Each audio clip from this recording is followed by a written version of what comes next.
आज झारखंड के 16 से ज्यादा होनहार नौजवान की मृत्यु हो गई, इसका जिम्मेवार कौन है?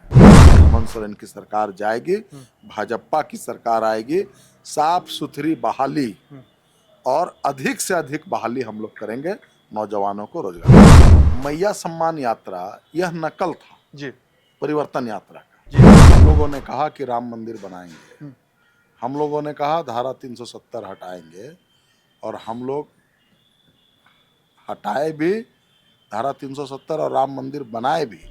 भाजपा आज भी अपने लक्ष्य के लिए और अपने विचारधारा के लिए कार्य कर रही है। सीता सोरेन जिस तरह से वो परिवार की बड़ी बहू थी और उनका बार बार अपमानित होना, आप जेएमएम में पता कर लीजिए, वो किसी जिला में घूम नहीं सकती थी, ऐसा स्थिति था, जबकि उनकी सरकार। तो कोई व्यक्ति अपना स्वाभिमान बेच करके राजनीति नहीं कर सकता। जब आपका परिवार बड़ा होता है तो थोड़ा व्यवस्थित होने में समय लगता है, लेकिन पार्टी अपने कार्यकर्ताओं की चिंता करती है और वो आगे भी।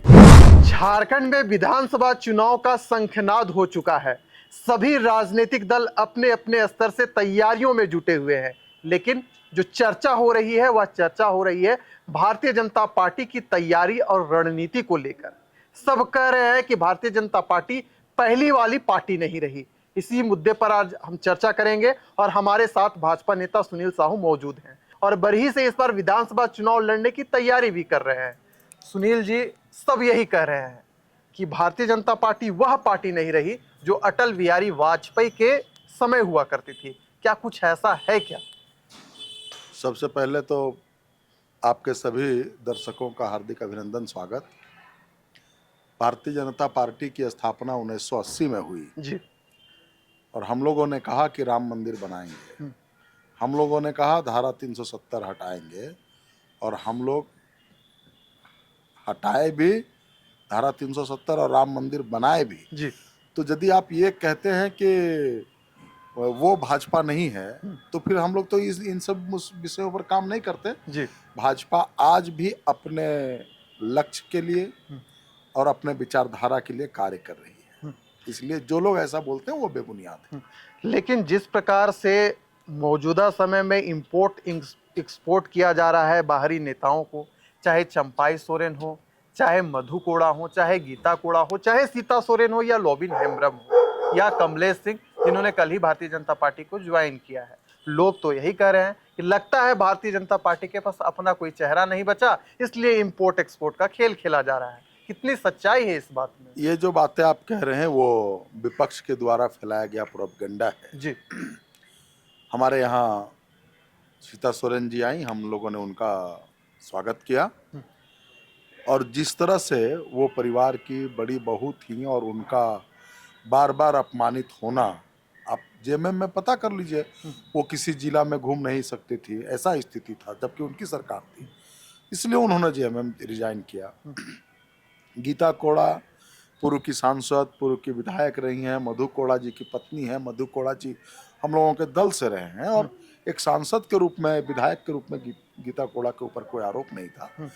चंपई सोरेन जी का गुनाह क्या था, जी, इस पर भी चर्चा करिए। चंपई सोरेन जी का गुनाह क्या था? उन्होंने पूरा जीवन जेएमएम को दिया। हाँ, आपने उनको मुख्यमंत्री बनाया, यह बात सत्य है, लेकिन जिस तरह से मुख्यमंत्री से आपने उनको हटाया, मैं पदमुक्त शब्द भी उपयोग कर सकता था, लेकिन नहीं करके मैंने कहा कि हटाया। आप उनसे बात करके आपने उनका पूरा उस दिन का कार्यक्रम कैंसिल कर दिया। जी, विधायक दल का बैठक कौन बुला सकते हैं? तो जो विधायक दल के नेता हैं वो बुलाएंगे। विधायक दल के नेता कौन थे? तो चंपई सोरेन थे। आप विधायक दल का बैठक कौन बुला रहे हैं? तो हेमंत सोरेन जी बुला रहे हैं। जी, तो कोई व्यक्ति अपना स्वाभिमान बेच करके राजनीति नहीं कर सकता है, और भारतीय जनता पार्टी में यदि वो सब आए हैं तो हम लोगों ने उनका स्वागत किया है। और दूसरे रूप में यदि आप देखें तो भारतीय जनता पार्टी सर्वव्यापी और सर्वस्पर्शी बनना चाहती है, ये पार्टी का कंसेप्ट है। अगर मान लीजिए कि दूसरे दलों से आप अपने दल में राजनेताओं को लाते रहेंगे और उन्हें विधानसभा, लोकसभा का टिकट दे दिया जाएगा, तो जो समर्पित भारतीय जनता पार्टी के कार्यकर्ता हैं वो कहाँ जाएंगे, जो वर्षों से झंडा दो रहे हैं, जो कोर कैडर है? नहीं, ठीक है, आपका विषय चिंतनीय विषय है जी। और इस पर भारतीय जनता पार्टी के वरिष्ठ नेता काम कर रहे हैं। पार्टी में बहुत से कार्यकर्ता मतलब ऐसे हैं जो कार्यकर्ता लंबे समय से काम कर रहे थे, तो ऐसे लोगों को पार्टी ने विभिन्न विभिन्न स्थानों पर पदस्थापित किया। किन्हीं को राज्यसभा में, किन्हीं को किसी बोर्ड का चेयरमैन बनाकर, डायरेक्टर बनाकर और विधायक सांसद बना करके भी बहुत से कार्यकर्ताओं का ये हुआ है जी। और आगे भी ऐसा होते रहेगा। और जब आपका परिवार बड़ा होता है तो थोड़ा व्यवस्थित होने में समय लगता है, लेकिन पार्टी अपने कार्यकर्ताओं की चिंता करती है और वो आगे भी करती रहेगी।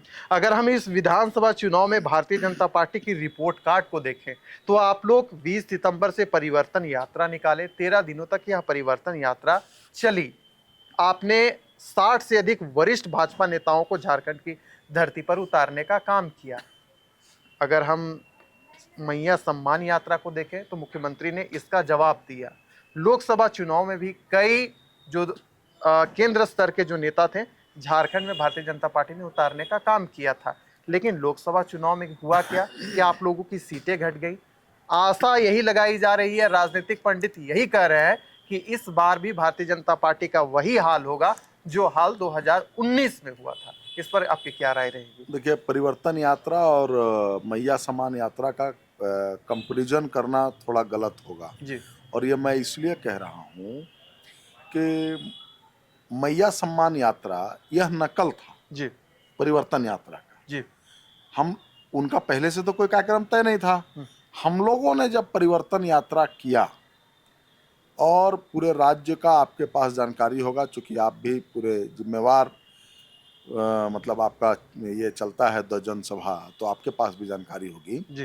राज्य की जनता जिस तरह से हमारे यात्राओं में सम्मिलित हुई, आम जन की जो भागीदारी हुई वह अतुलनीय है। जी। और 2019 और 2024 में बहुत अंतर है। जिस तरह से हेमंत सोरेन जी के सरकार में युवा ठगे गए, आप एक वैकेंसी का नाम बता दीजिए जी। जिसमें पेपर लीक नहीं हुआ हो, जिसमें नौकरी बिकी नहीं हो। शिक्षक की नौकरी 20 लाख, बीडीओ की नौकरी 40 से 50 लाख, सीजीएल का परीक्षा हो रहा है तो उसका पेपर लीक हो जा रहा है। आप कल्पना करिए ना कि ये 5 साल जो युवा ठगे गए और जिनका उम्र कोलैप्स कर गया, वो युवा आप क्या करेंगे? जो गरीब परिवार के बच्चे हजारीबाग में, रांची में, दिल्ली में जाके पढ़ रहे थे अपना गांव घर छोड़ करके, ये 5 साल तो उनका कोलैप्स कर दिया आपने। उनका एज एक्सपायर कर गया। ये दर्द हेमंत सोरेन जी ने समझा क्या?